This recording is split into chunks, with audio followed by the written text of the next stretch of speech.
All right, Junkless January ladies, we are headed into our third week, and I wanted to run through the Treat Your Body Like a Business workbook because it is very, very important to complete in order to really get the most out of this January challenge.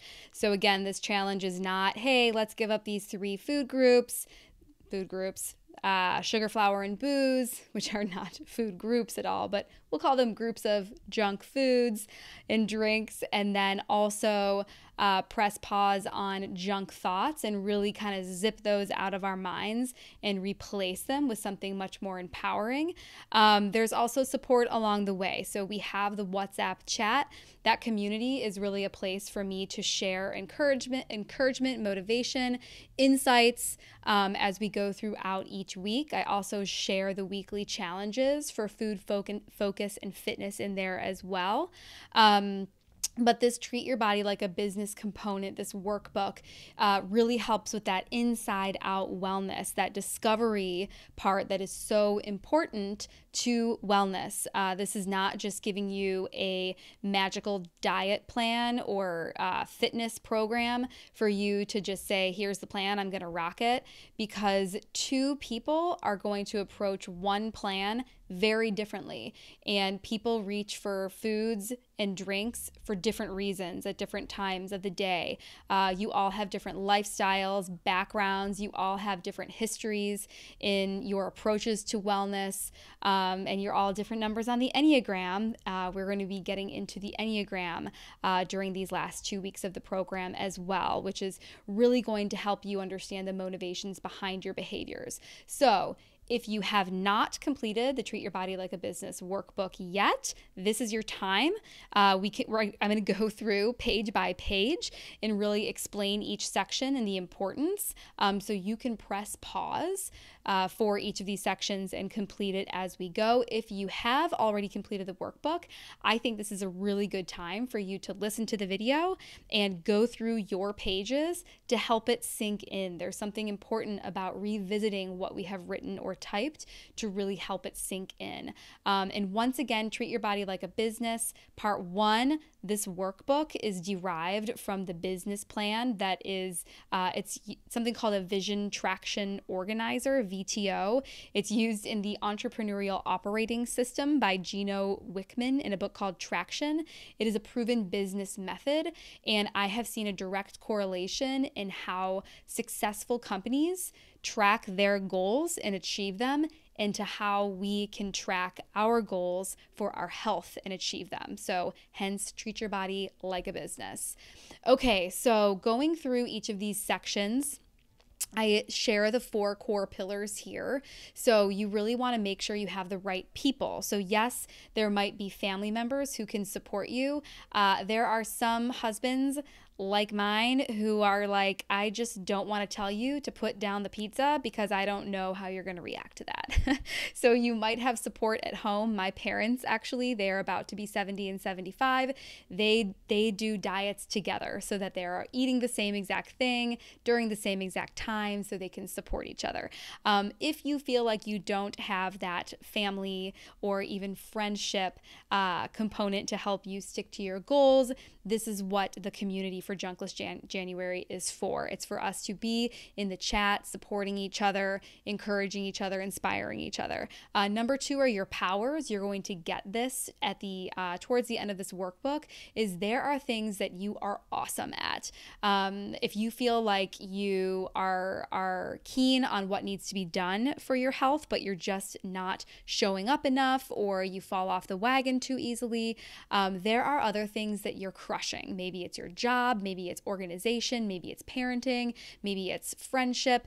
And so the purpose is to really derive your natural superpowers and really transfer those into your health and wellness. Data, so you're going to be, everything you put in here, I'm going to be giving you a scorecard for you to track, so you can see, okay, this is going to be my goal for the quarter ahead. So January is really a kickstart for you then to move through the rest of the year with your goals for the year. And finally, it's radical accountability. I can only give you so much information, so many tools, so much encouragement. It's really up to you to make the healthiest choices for you. All right, so for the quick start, number one is fitness. So you have been sharing your fitness schedules within the chat on Sundays. If you haven't, I hope that you are still creating those on your own. I always recommend doing that in the Notes app of your phone because we look at our phones a bajillion times a day. So you can always be looking at that when you're like, what did I say I was going to do today? And you can also be flexible. So if you put your like Sunday through Saturday, Monday through Sunday fitness schedule, something gets in the way, I always recommend a plan B, even a plan C. And then from there, you can copy the week that was your ideal week and then paste it below and make your changes. So you can see what your ideal week was, but then below it, change it into what actually happened or how you're going to adjust. So this is where I'm going to talk about the ABC Fitness Week. I have a program called Triple Fit, and this is where I teach you how to plan out your week for fitness. So A, B, and C. Now, an A week is ideal. This is like, I have no crazy schedule this week. It's my normal schedule for work or for parenting or for volunteer opportunities, whatever you're doing. And this is the ideal week. I'm going to schedule this as an A week. I'm going to get my 5 days in, 2 days off, or active rest, meaning you can still go for a walk or do some yoga. But your core 5 workouts are going to be during that week at your normal time. That's an A week. A B week is I'm traveling or I'm really busy. Maybe kids sports are kicking back in, or you have friends coming in town, you have family visiting. So this would be a B week where you're like, I think I'm actually only going to get in 3 days instead of 5. Or you would say, I think I can get 5 in, but it would just be 10 minutes each day rather than 30 or 40 minutes each day. So that's your B week. Then your C week would be you're under the weather, but you still want to, I mean, if you've got COVID, don't exercise, right? Or if you just had surgery, you can't exercise. So you have to determine what C means to you based on what the situation is. Whether you have a cold, but you feel like you can still do some things. C week is, I might only be able to get 1 or 2 days in, but I don't want to give everything up 100%.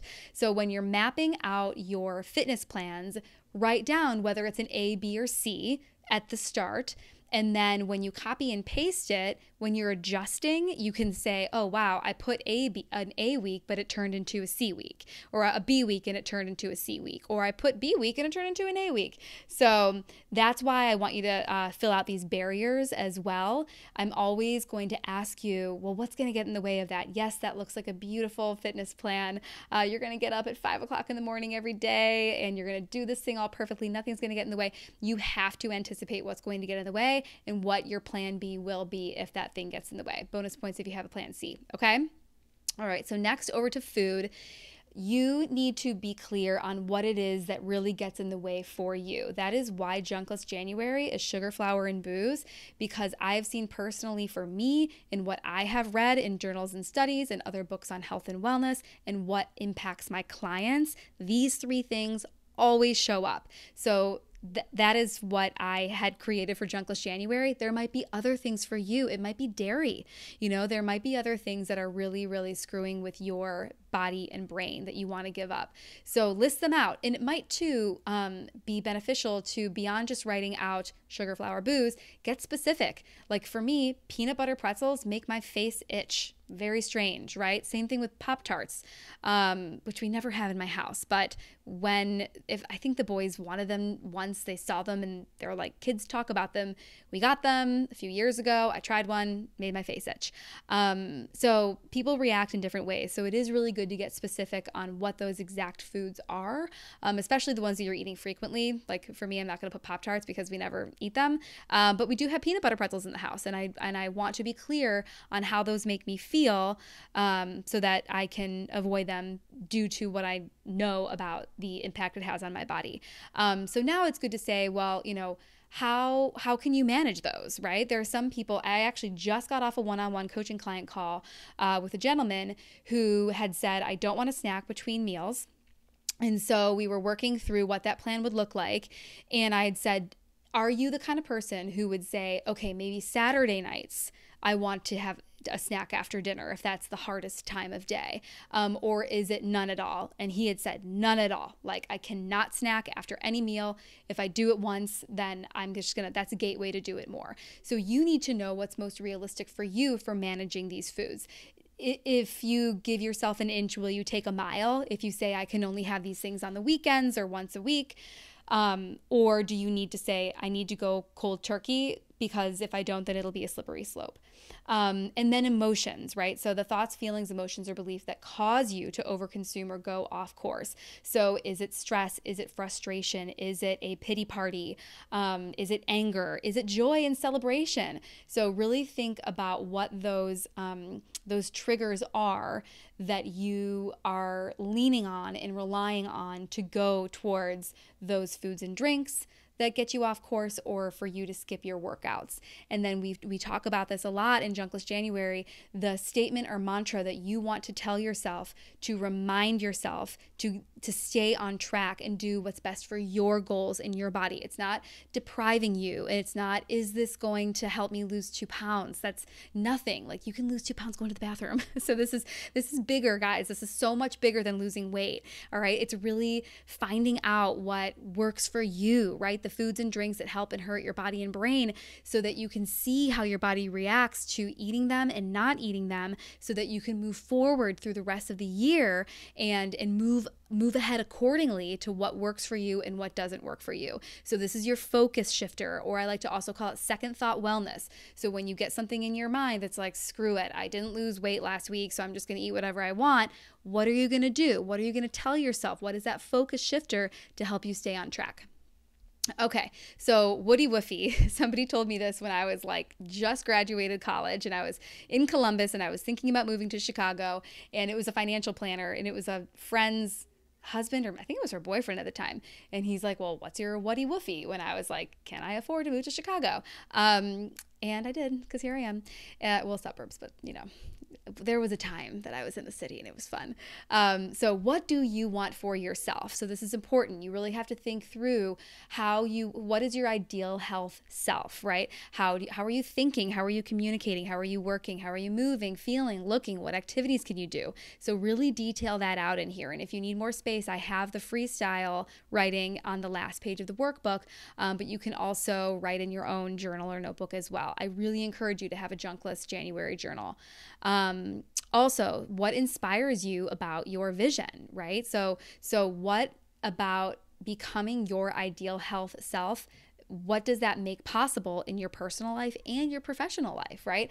I have clients who work full time and they specifically say, when I am healthy, I do better at my job. And they say it's not only just their normal day to day, it actually inspires them to do more things, to do really like exciting things. I'm working with a lawyer who had said that that he was hiring folks to help with YouTube videos and content. And when he's super healthy, that like charges him. And it's a really fun way to like get more creative things going rather than just doing the typical day-to-day stuff. So think through professional and personal as well. So now that you've started to think through these things, especially like your food, focus, and fitness and what you want your life to look like, your ideal health self, what are those habits you have right now that you want to hold on to, right? Do you get really good sleep? Do you already exercise consistently? Do you already drink a lot of water? So what are the things that you have right now? Are you really organized that you want to hold on to moving into the new year ahead that will support your health goals? And then what do you need to let go of? Do you always eat after dinner? Do you eat 6 times a day and you feel like that actually could be getting in the way, even though maybe at one point you thought that worked for you? Do you tend to like have a pity party and feel sorry for yourself when things aren't working out, so you just throw in the towel? So what are the things that you need to let go of that you can then move forward and support your goals moving forward? What are the things that you just need to drop either 100% or press pause on? What makes the most sense for you? Okay, so it's really, really helpful to understand your core values when you're trying to get healthy. And again, if you need more time, press pause so you can fill this out. So what do you want for your health? What's the point? Why are you here? Like, why do you want to be healthy in the first place, right? So what do you want your health for? And then what is most important to you as you think about your ideal health self? So what's important to you? Is it that you are more creative and productive at work? Is it that you are more energetic for your children or for your grandchildren? Is it so that I had worked with a woman who was in her mid 60s, and for her, she wanted to be at 90 independent. She didn't want her kids to have to worry about her and tend to her, and she didn't want to have to move in with her kids or be sent to an old folks home. She wanted to be very healthy and independent at 90. So what is important to you when it comes to your ideal health self?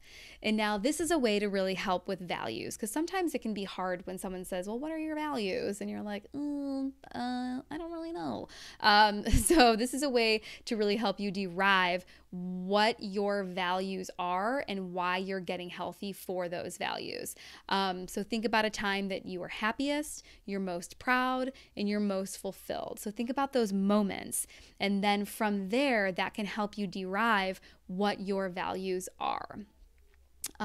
Another aspect to really help you with your values is thinking about people who inspire you. So are there people who are like very, very healthy, but maybe there are folks who are healthy to an extreme and you don't want a six-pack, you just want to be a healthy mom. Or maybe there's someone who's older than you and is active and really taking care of herself, and that's inspiring to you. Maybe there's somebody who is, a certain level of job that you would love to aspire to. Or maybe there's someone who's like very positive and you want to be able to have that positivity spark. So think through, 1 to 3 people who inspire you, that you can look up to, and to look at them in the sense of positivity, trying to think of a good word here, and not envy or jealousy or condemnation,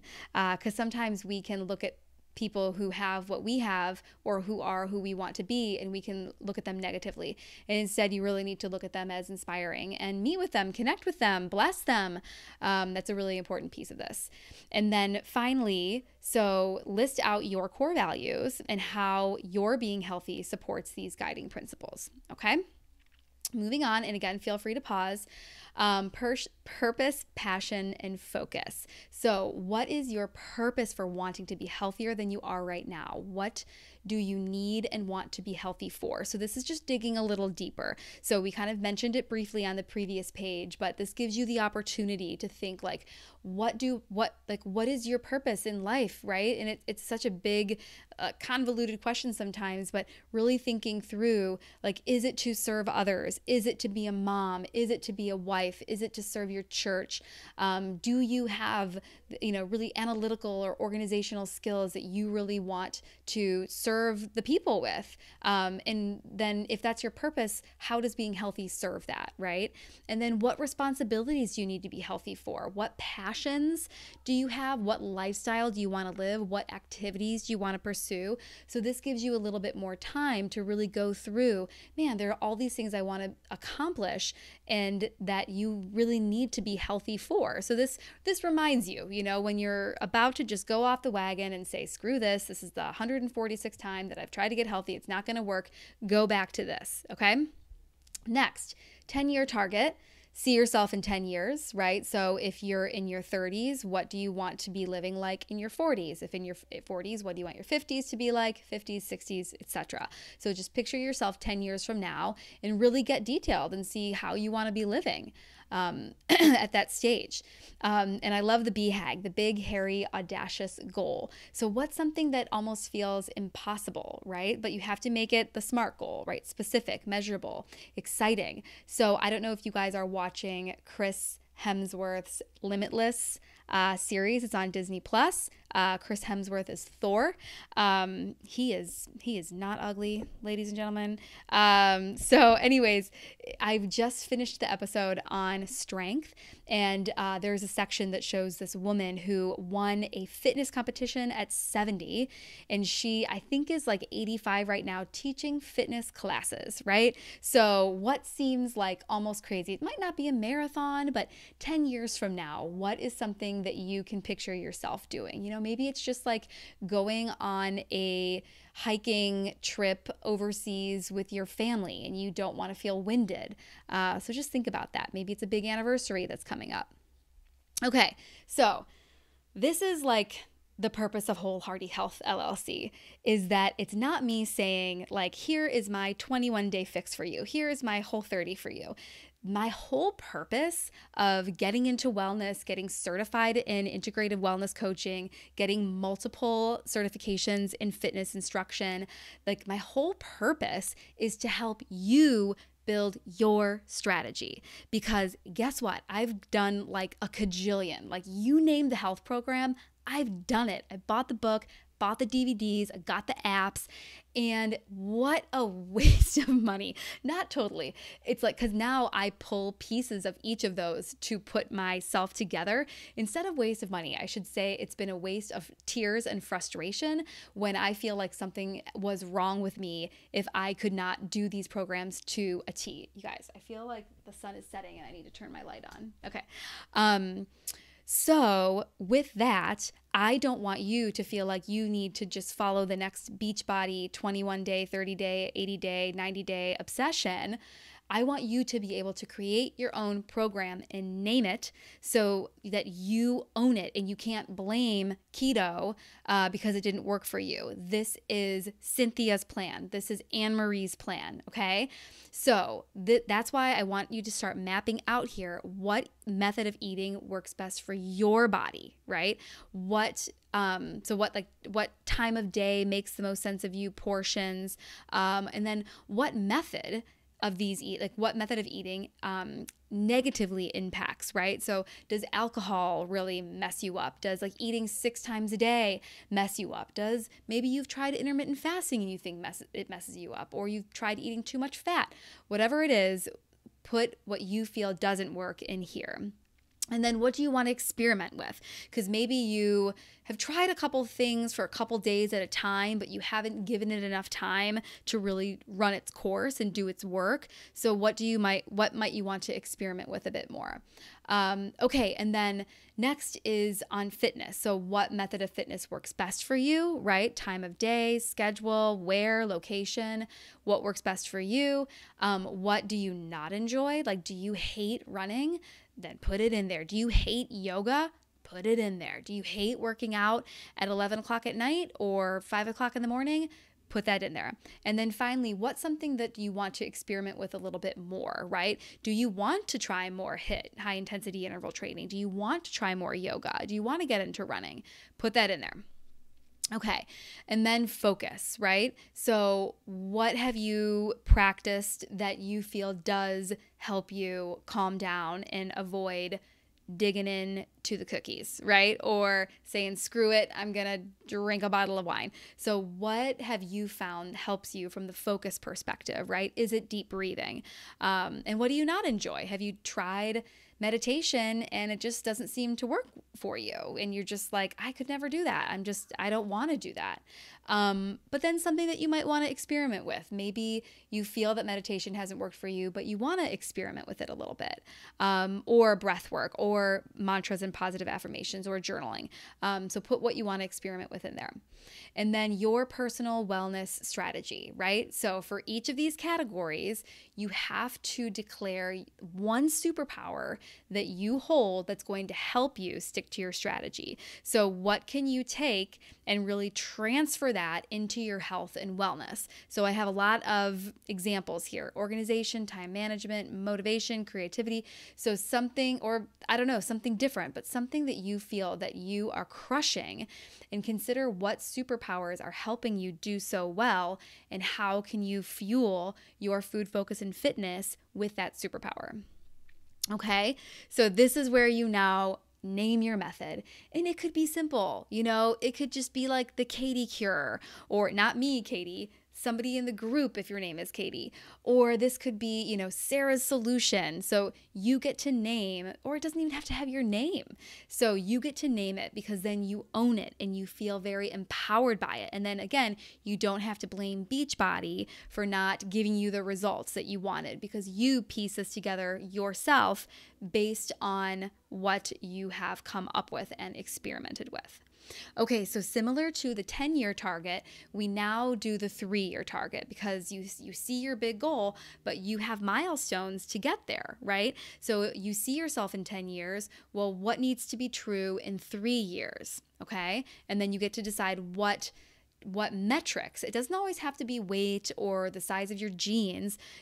Could it be the number of days exercise, or number of distance run, or number of days fasted, something, or maybe it's not the size of clothing, but I had a client say once that she just wanted to wear jeans and a t-shirt. That was her inspiration. She just, like, whenever she sees women just comfortably, confidently wearing jeans and a t-shirt, like that's what she wants. That's her vision. Okay, so put that in there next.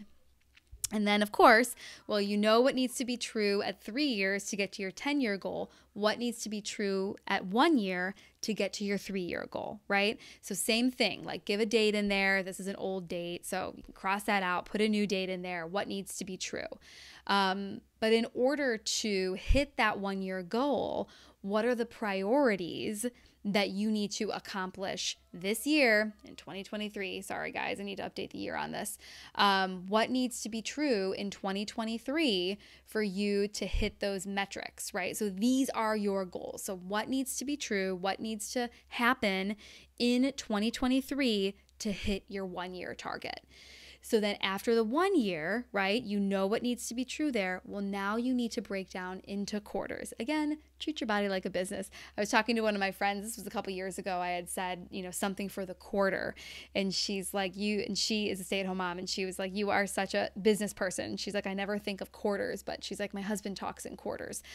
So if you don't want to say quarter, that's fine. Your 90-day priorities. So now, again, you see the funnel, right? Now we need to really focus on the next 90 days. So let's think Q1, January, February, March. So what needs to be true? What needs to be consistent? Is it your workouts? Is it not eating after dinner? Is it not having sugar, flour, booze?